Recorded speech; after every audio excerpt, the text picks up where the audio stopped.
Well, hello there. My name is Shauna.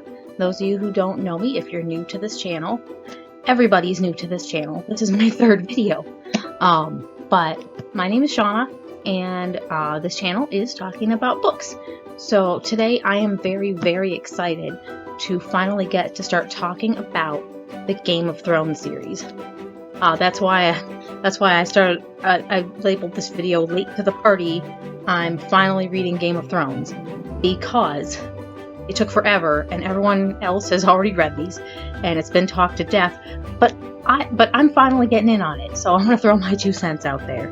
I don't know if any of you are like me, but you watched the show, watched it since it was new, from beginning to end, fell in love with these characters, incorporated this like into your heart and into your mind, and just got all caught up in it, only to have the show end and just go, well, what do I do with my life now? Now where do I go? I'm not done. Why is it over? I'm not done. So what I'm going to do, I'm going to read the books, because I want to stay in Westeros a little while longer. So that's what I'm doing. And as I'm reading it, I've just finished the first one. Well, I mean, I finished it a month ago, but I finally got all my thoughts together, my feelings together, to begin discussing it. And so I want to do a series where I discuss these books as I'm reading them. And this is not the only thing that I'm reading.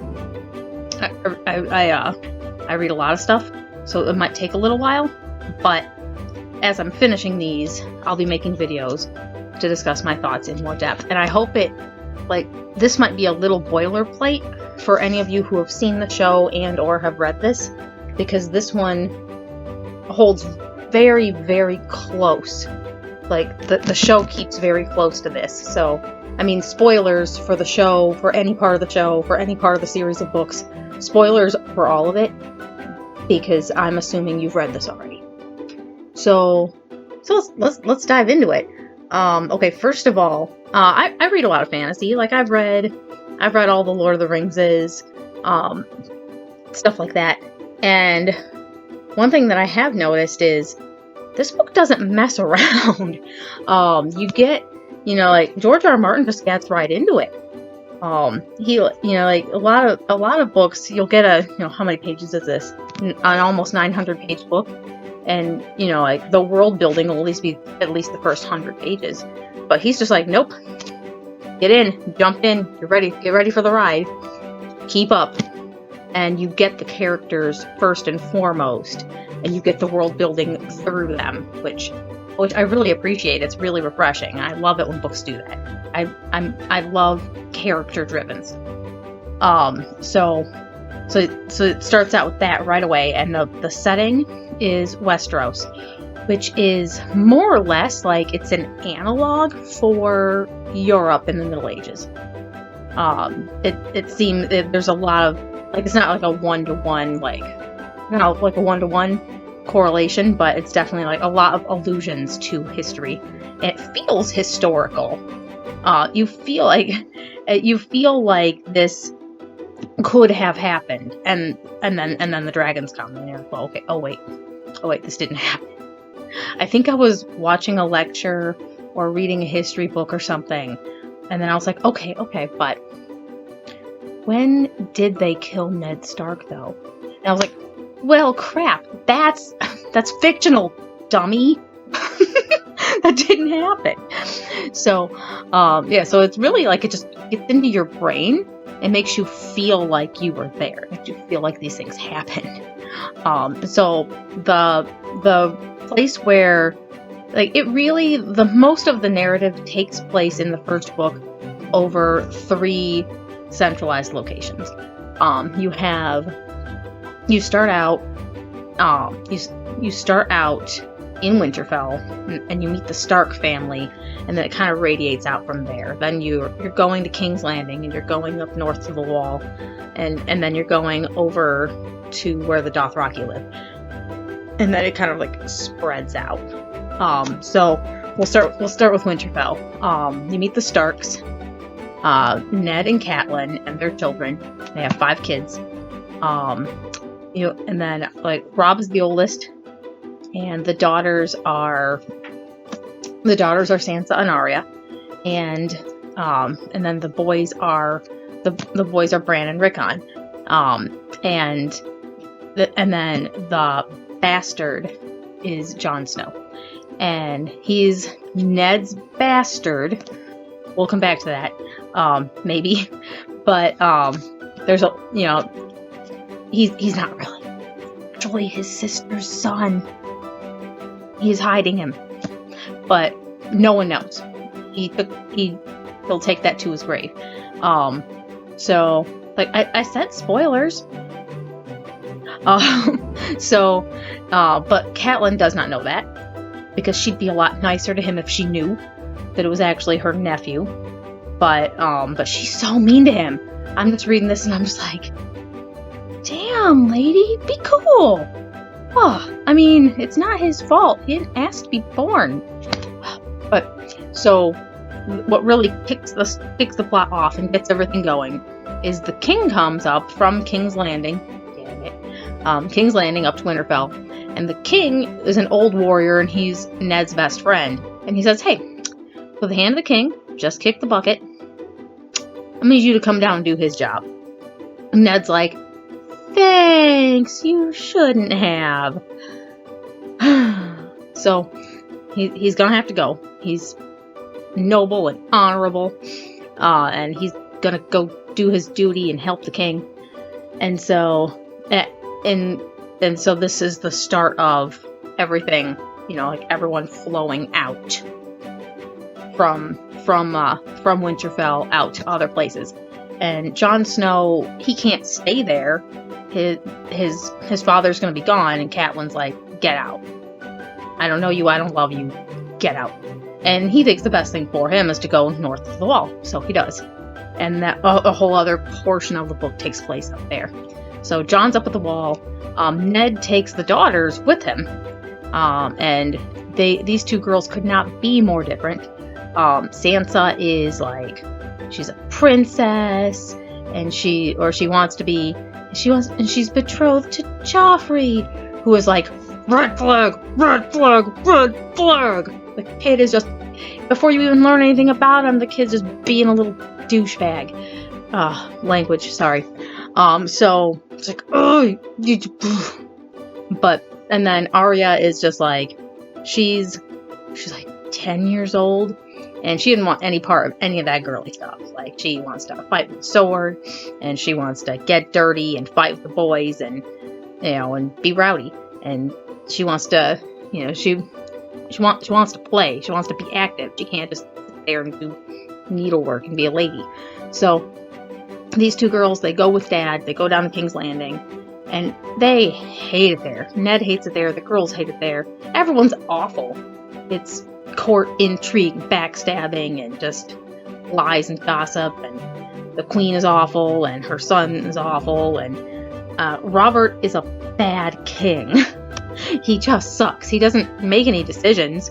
He doesn't do anything. He just kind of F's off to go hunting and whatever, and just like, lets people fight it out amongst themselves, which goes to show, you could be an amazing warrior and take down the prior king. That doesn't make you good to be the next ruler. That doesn't, just because you can take down the king doesn't mean you're fit to take his place. So all that's going on, and Ned's just like, I hate it. And there's a little bit of a murder mystery, because they're pretty sure that the prior hand of the king, Ned's brother-in-law, Jon Arryn, they're pretty sure that he was murdered. And Ned wants to know why he was murdered, thinking he probably figured out something he wasn't supposed to know. So all that is going on. He's trying to unravel this mystery. Meanwhile, the other more savvy people at court are like, wink, wink, keep your mouth shut. Like, we all know, mouth shut. And it's and he gets killed for having revealed that information in a very stupid way. So you have all that going on at Winterfell, and then all that going on at King's Landing. The other main character that gets introduced is Daenerys.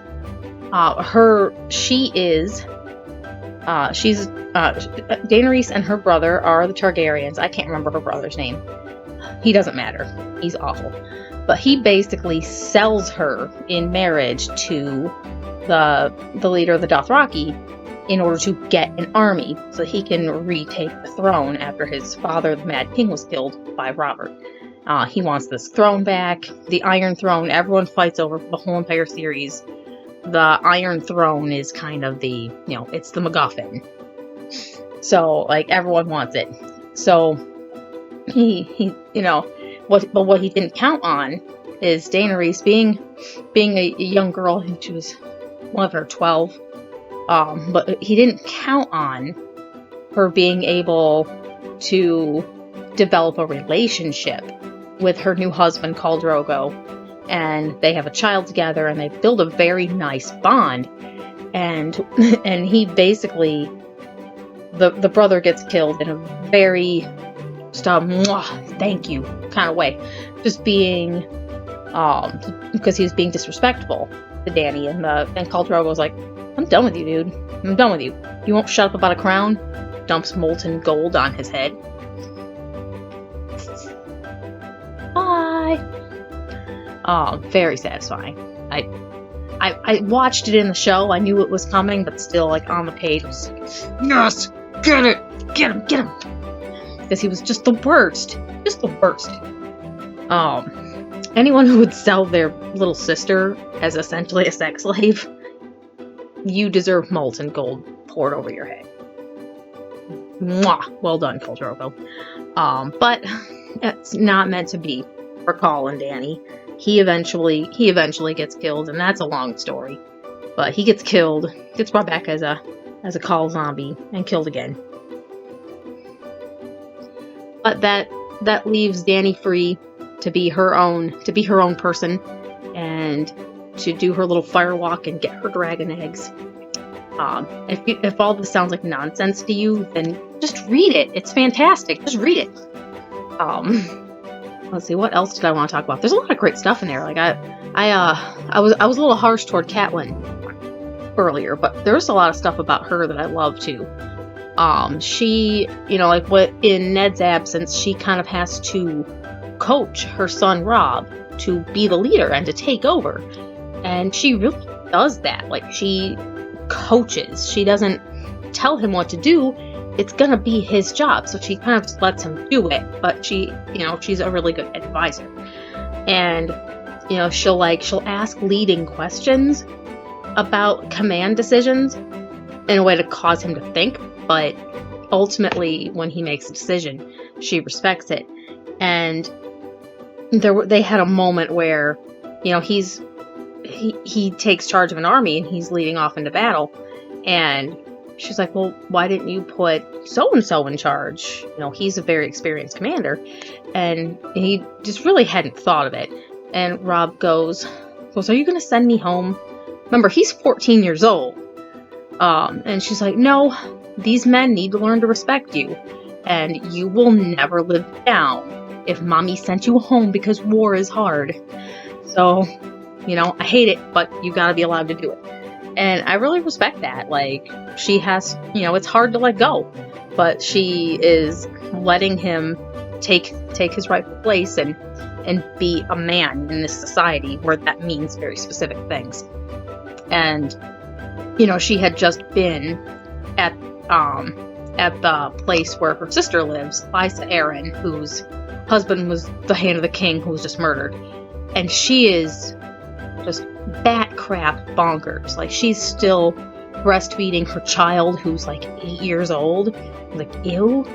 Like, no shame around breastfeeding or whatever, but at a certain point, gotta let that go.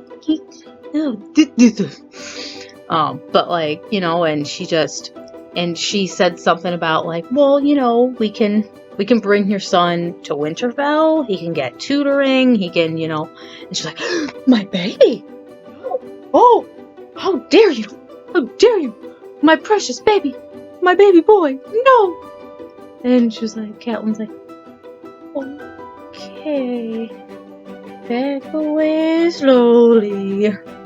But when when it comes down to it, at the end, Ned Stark finds the secret, and the secret is that Cersei is doing it with her brother, and her kids are her brother's kids, and he idiotically, I yelled at the book. I was like, idiot! I'm like, you idiot! He confronts Catelyn. Or, no, he doesn't confront Catelyn. He confronts Cersei, the queen, and he says, I know your secret. I know you're doing your brother. And if you all just leave town now, just leave quietly, we can all forget all this happened. And, of course, like, what did he expect? She's gonna go, oh, okay, you won. Of course.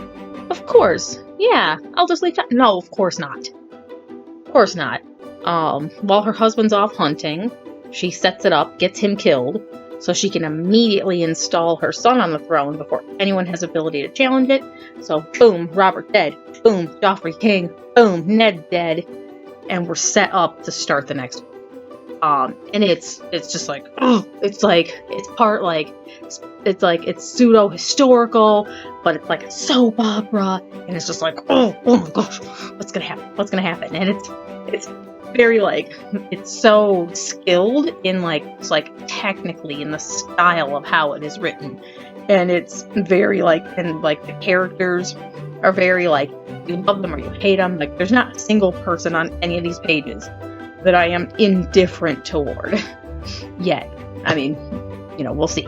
But so far, I really like that.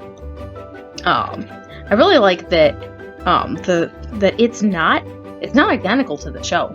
A lot of these characters I can't picture the actor that played them on TV for the most part.